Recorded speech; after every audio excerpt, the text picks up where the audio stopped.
All right, games of the week. I think these games are definitely the games of the week, but overall, it's a pretty shitty slate. Especially since it's mid-December, you would think there'd be like 5, 6. You'd think it'd be like last week. Last week was a crazy slate. Like we could have talked. Like we didn't even talk about Seahawks Rams last week, and that was a tremendous matchup. So yeah, this week's a big dud. But there's a few compelling matchups. AFC South holding it down. Yeah, let's start with that one, man. Texans and the Titans. The least talked about team on this podcast, the Tennessee Titans. Yeah. They've been on fire since they made the change to Ryan Tannehill. We talked about A.J. Brown in passing. Derrick Henry, it's that time of the year again where he just runs wild. And, they're a team who – this is big because both of these teams are – I believe they're 8-5. Yes. Mike, if you could check that. Yeah, they're 8-5. Same division like we noticed. But the biggest thing is that they play each other this week and then they play each other at the end of the year. So this is going to decide the division here. Yeah, and Tennessee has New Orleans coming up too. So I'm not sure who Houston has off the top of my head, but They got Tampa Bay next Saturday, and I am praying to the football gods I could just win my fantasy league this week because then I'm going to have Watson and Fuller go for 85,000 points against that secondary in Tampa Bay. That's also a Saturday slate next week, right? I know. They got Bills, 3 Pats, games. Niners, Yeah. Rams, a fun slate. That's a very nice Saturday slate where it's usually been kind of shitty. But I mean, Houston and Tampa Bay is kind of whack. They had Houston Jets and then like Broncos Browns last year. I was like, what are we doing? Yeah. So this one, I think the most compelling thing is going to be what happens with Houston coming off a massive letdown, right? To just get absolutely the doors blown off them by the Denver Broncos last week. And I think it's something that we can monitor with young teams coming off an emotional win over New England, right? I really like Denver to cover this week. They're a 10-point dog against Kansas City because Kansas City just coming off a big win in Foxborough, a team that they couldn't get over the hump last year. And also, how about this one? Ready for this one, Alan? Mahomes is banged up, by the way. Not only that, this is the biggest X factor in that game. This is the first ever ex-girlfriend revenge game. Oh, I saw some tweet about this. Drew Lock used to date a chick who was a Hunt. Hunts are the owners of the Kansas City Chiefs. He's never lost a game in Kansas City. I want to see him in Arrowhead. In December. Second star of your career, you going Arrowhead? All right. I'm just saying, man, the ex-girlfriend He was throwing revenge. some dimes against the Texans, but that Texans secondary there. So that's what I think is going to be very telling because also I believe that the Titans might be shorthanded at corner also this week. Well, I know Logan Ryan's out for the year. Yeah. Oh, no, was it Butler? No, I think it was Malcolm Butler. Jeez. No, I remember Malcolm Butler was actually out for a year, but I know someone else is banged up. But you got Dory Jackson still there, but Byard's still holding it down. I mean, yeah, I love Byard. Byard's been my guy for years now. I remember I had him up on the show years back when he had that incident with Deion Sanders, the whole watch the film, and he's like, bro, I play.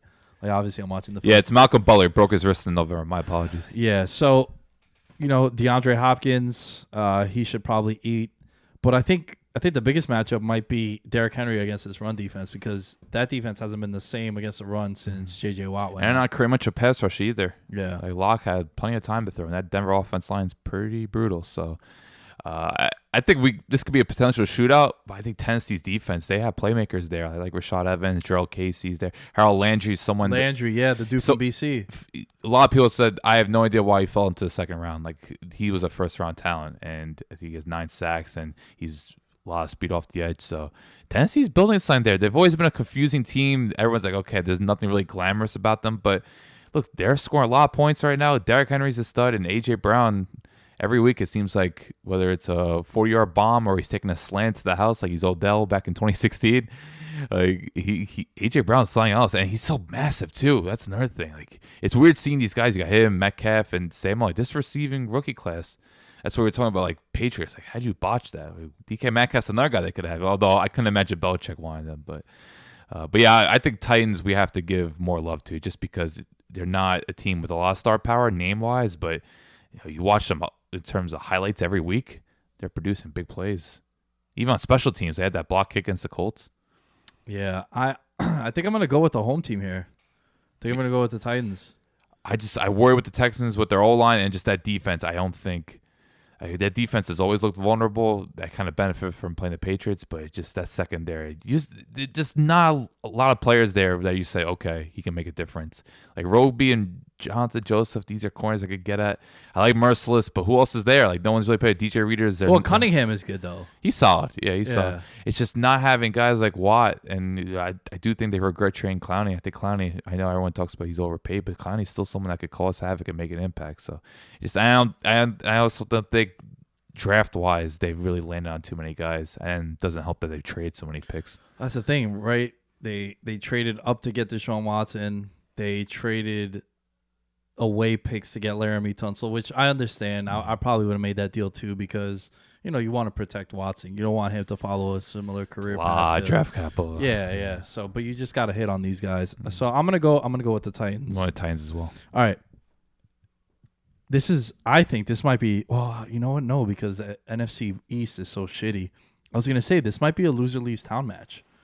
Rams and the Cowboys. Yeah, I'm not going to count the Cowboys, especially with Week 16. They got Philly. Yeah, but you just need to see some response. Like they don't have to win, although they technically you want to see if you're a Dallas fan win, but they just have to look better on both sides of the ball. Everyone wants to talk about this offense not producing, but that defense got torn to pieces. Like Trubisky was looking like Vic out there.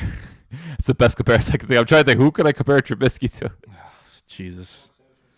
Mark Sanchez. Mark Sanchez could have run the read option like that though. Trubisky, he's an athlete. He's scared to get hit. Like that's the thing. People are like, why aren't they running more read option? Like why aren't they using Trubisky more on the run? It's just like he's scared to get hit. Mm-hmm. So I think here something to definitely watch out for is Cooper Kupp. Is he hurt? I just think the Rams are going more towards Higbee, Gurley. Yeah, this dude Mundy is playing a lot. Like Cooper Kupp played 29% of the snaps last week, and I am shaking in my boots because as someone that is a Cooper Kupp owner, dude, after like his 36-point game when it was the London game, I was trying to like flip Cooper Kupp for something, and no one in my league was biting for it. Damn. I was like, yo, what do you guys know that I don't know? And Cooks, of course, Cooks has become a complete afterthought. They're running because the Rams were notorious for running 11 personnel like 90%. Now like 3 wide receiver sets all the time. Now you see a lot more 2 tight end sets. Think about that wide receiver class of 2014: Sammy Watkins, Mike Evans, Brandon Cooks, Odell Beckham. Would you be shocked if 3 of those 4 guys are on different teams next year? When you factor in what they're making, like, yo, Watkins is a top 10 wide receiver based off salary. They can't be thrilled with him. No, you can't be. I love all of them as I've never been crazy about Cooks, but I love Watkins' talent. I love Odell's talent. So. Most overrated wide receiver that I've ever seen, Brandon Cooks. Definitely up there. Because I think he would just go on those wild, like, 20 yards, 30 yards, 40-yard games, and then 210. If you press him, he can't get open. That's why Belichick has such an issue with him. It's like you get physical with him at the line of scrimmage. For me, he was a one-trick pony. Yeah. He was a guy that ran drags or ran deep routes. Yeah. Hey, it worked for Ted Ginn. Ted Ginn's still out there. Yeah, that's true. But I'm just saying you have a value, but I get what you mean. Like he isn't getting paid like this. There are 2 teams trading first-round picks. Like it's crazy that both Sean Payton and Bill Belichick viewed him as expendable. And Sean McVay might be the next one. Man, to be on a 4th team in 5 years, I can't be good for you. No, because I think that's where it's heading. Because they're gonna have to pay. They're gonna have to maybe re-up Robert Woods. Goff loves Robert Woods, and who doesn't love Robert Woods, man? This guy, he just gets after it. I love it. He's best blocking receiver league, but he's just so physical. That's another thing you gotta appreciate about him. Yeah. How do you think this game plays out? Do you think it's gonna be another Gurley day? Because Gurley's getting more and more involved too. He doesn't look like he used to, but his usage is pretty much where it's been in years past. I think not just that, but I think another concerning thing if you want to look at this match was Dallas offense line starting to crack a bit, and you saw what the Rams did to Seattle. Like Donald, I thought had his best game of the year, and Fowler too. Fowler's game, and even Clyde Matthews contributed a bit. Just I think that D line could get after Dak, and I think the Jalen Ramsey really saw. This is like his first game where you really saw the impact of that move. Troy Hill's playing well. Just I think that they're starting to fire on all cylinders. Maybe not offensively, they're a little more conservative now, trying to play within Goff's limitations. But I think that defense is really turned on. And you want to look at coaching. Wade Phillips, one of the best in the business, and you have him and McVay. It's when Dallas plays against these premier teams and they're going against a really good coaching staff, it's hard to be confident in Dallas just because they're not going to make adjustments, and more times than not they're going to get completely outcoached. I mean, if you want to just bet the Rams here, I feel like you should because the Cowboys haven't beaten a team over 500 all year. So if that trend continues, then you're probably looking at what should be an easy conversion there from a financial sports investment. I'm going to go with the Rams. I think it's going to really come down to week 16. And I just think that I would put Philly in the driver's seat just solely based off schedule. Like, they have the Redskins this week. They play the Cowboys at home, and then they play the Giants. Mm-hmm. So I think this is a bigger game for. Well, you know what? It's a big game for both because the Rams are a must. They gotta keep winning. Yeah, they just have to hope Minnesota falls off a bit because I don't think they could catch up to Seattle or San Fran or dips in the wild card. I know they still have to play San Fran that Saturday night game, but it's just they gotta hope the Vikings slip at this point. I'm gonna go with the Rams. Yeah, I don't know how you could pick Dallas at any point, but of course it's just an intriguing game given that there's a lot of star power on both teams, and you think Dallas the extra 3-4 days off. There needs to be some sort of response. They can't have another dud. So I say that, but then I'm expecting. Yeah. I hope it's a good competitive game. I'm not gonna be able to watch a lot, unfortunately, because you got Falcons and Niners at the same time. But I do think this is an intriguing matchup. Cowboys again in the 4:30 slot. Interesting. Well, they're playing against the NFC champs. That's true. Yeah. LA team also. Yeah. All right. Last but not least, Buffalo goes into Pittsburgh. The flex. That game got flexed in today, which I think is right. It was Minnesota Chargers. Yeah. No, I think it's right because you got to figure that probably week 17 they'll probably flex that Texans-Titans game. That's the most logical one where, they're already talking about Lamar Jackson potentially missing week 17. So, like, you get rid of the Ravens. And that's I know Seattle, San Fran play again, but who knows what the is that week 17? It is, yeah. Oh, wow. Actually, I take that back now. But we'll see what they're playing for. Who knows? It might not play for anything. Yeah, both teams might have clinched, and it's like, because I feel like if it's the Titans and the Texans, that would be a game where it's like, like it was last year. But a team like Seattle, if they could get the 1 seed, even who wouldn't want the home field, but especially Seattle. Yeah. You need that. Yeah, definitely. But with this game here, we talked about the surprises before with both of these teams in our segment earlier. And I think with Buffalo, their defense is going to play great because their defense always really plays well. I can't think of, even like you said, Lamar Jackson probably had his worst performance last week against Buffalo. Their worst game was probably that game when they played the Eagles. Yeah. But that was also an Eagles team that was kind of in desperation mode. Philly really needed to win that to keep their season alive. Man, this Steeler team, I don't know if Tomlin's going to win Coach of the Year, and I know I've said this before, but I think he should. I think it's either him or Kyle Shanahan. Harbaugh?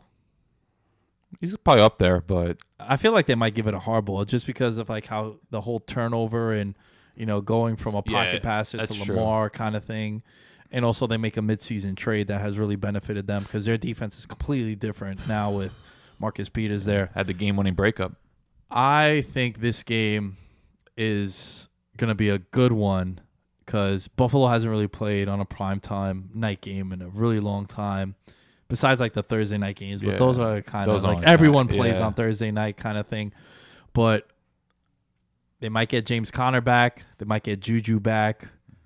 And it's going to be a fun game to see if Duck Hodges can continue this because they're going with Duck to close it out. He doesn't kill him. That's to quote Mike Tomlin. Yeah, and I think that's perfect. You know what his limitations are. You're not asking him to do too much, and I think that the best part about that is that he's not going to kill you, which is exactly what you need. Yeah. I think Pittsburgh, especially given what they have with, I love Washington and Deontay Johnson. I just think those two, you could do so much with them, especially since Pittsburgh. They're trying to give Hodges as little responsibility as possible. Like, make the safe throws. We're going to try to run a lot of reverses and a lot of motion, a lot of jet sweeps. So I do like that they're just trying to, they know what they are offensively. They just don't turn the ball over, score 20 points, and trust the defense. And I think in this type of game where they could do that because I think they're going to get after Josh Allen. Like, Bud Dupree's another player we should mention. Like, he was considered to be a huge bust, and I think he has 9 sacks this year. He's playing like a legit Pro Bowler. Just that defensive line so deep, and I think they're going to rattle Josh Allen quite a bit because Josh Allen just not someone that could handle pressure well. You saw Baltimore heavily blitzing them, and I think Tom's going to see that and like, oh, why don't we blitz Josh Allen 5-6 man rushes, whoever it may be, because Allen gets routed pretty easily. So I think that's why I'm definitely favoring Pittsburgh. But at the same time, Buffalo has a really deep defense line. You guys like Jerry Hughes, Shaq Lawson, Jordan Phillips, like they're going to get after it too. So if you love defensive line play, this is the game to watch because I think these two teams are going to rout both QBs. I wouldn't be surprised if we saw like a 17-13 game here. 17-13. Yeah, I feel like Pittsburgh plays a lot of low scoring games now. Both too. kickers are reliable too. This is the rare games. Like, all right, we got two reliable kickers, Hauschka and Boswell. Boswell quietly had a redemption year. I remember last year people thought he was gonna get cut. He had like 12 misses. So special teams factor. Yeah, I'm gonna go with Pittsburgh though, man. I think this momentum continues for them. Yeah, I have to go Pittsburgh just because I know it's weird. Like you look at the quarterbacks, but Josh Allen is prone to mistakes. He's just too reckless for his own good, and I think Pittsburgh gang. I think Smith-Schuster is more likely to play than Connor. I think he's gonna make a big difference. Yeah, it's gonna be. I really think that it's just these three games, and then the rest of the slate is, like the Monday night game is the Saints and the Colts, and yeah, Colts, what a letdown. I know they're banged up, but I trusted that coach staff. They could win like 8-9 games, but yeah, they're completely out at this point. And of course, New Orleans, look, they're one of the most exciting teams, although losing Davenport and Rankins, ooh, that's massive. That is. They're definitely not my Super Bowl favorite after that because now their D-line's no longer deep. They're kind of back in the place where they got to rely on Cam Jordan to be a one-man wrecking crew, and it's hard to do that when you play teams like San Fran, Green Bay, just be relying on that one pass rusher. And look, their secondary, I thought they were improving, but they got at pretty bad that Sunday game.